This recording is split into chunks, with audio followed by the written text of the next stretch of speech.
overheard my 24-year-old nephew, who had just returned from Southeast Asia, giving this travel advice to a 16-year-old cousin. Don't get lost and don't get killed.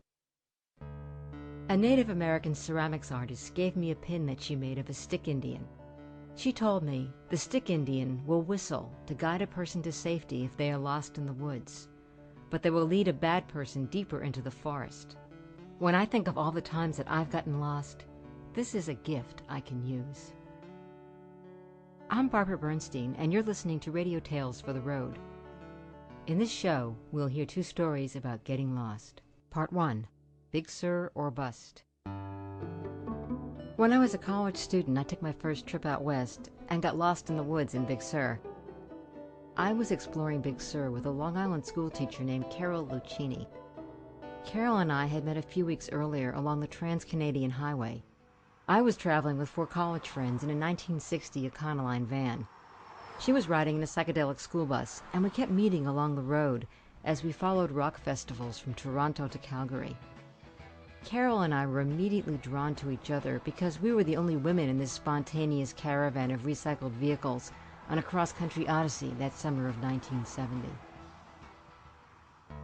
At each gas station and truck stop, we got to know each other a little bit better, while the guys took care of filling the gas tanks and dealing with mechanical problems.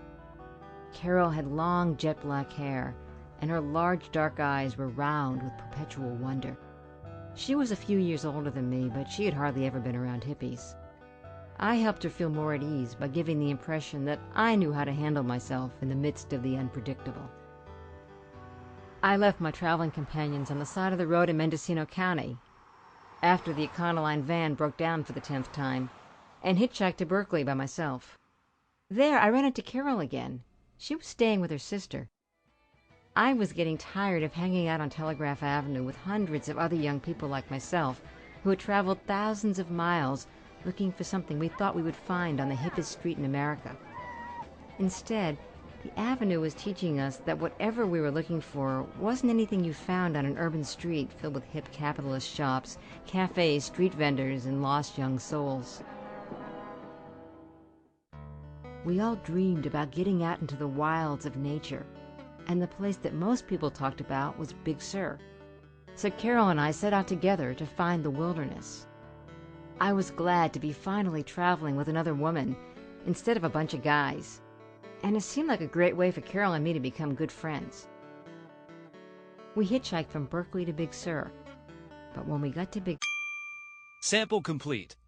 Ready to continue?